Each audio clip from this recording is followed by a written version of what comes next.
হযরত আবু যর রাদিয়াল্লাহু তাআলা আনহু এর প্রতি হুজুরে পাক সাল্লাল্লাহু আলাইহি ওয়াসাল্লামের নসিহত।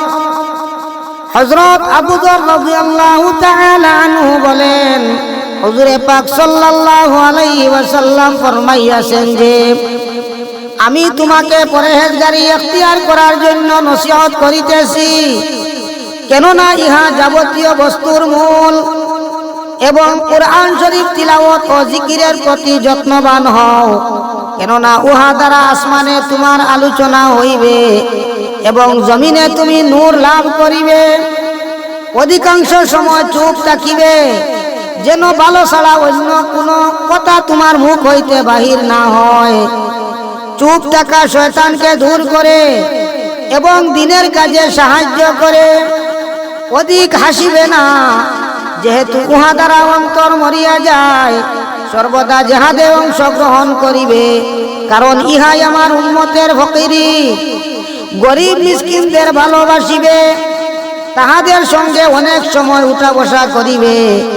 উপর দরজার লোকদের প্রতি দৃষ্টি না করিয়া নিজ হইতে কম দরজার লোকদের প্রতি দৃষ্টি রাখিবে, কেননা উপরওয়ালাদের প্রতি লক্ষ্য তোমার প্রতি আল্লাহর প্রদত্ত নিয়ামতের নাশুকরি করা হইবে।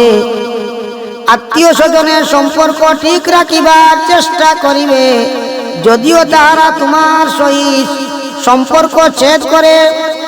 হক কথা বলিতে দ্বিধাবোধ করিবে না, যদিও উহা কাহারও প্রতি তিক্তবোধ হয়। আল্লাহর ব্যাপারে তিরস্কারের ভয় করিবে না। স্বয়ং দুষ্ত্রুটি দর্শন যেন অন্যের দুষ্ত্রুটি দর্শনের সুযোগ না দে।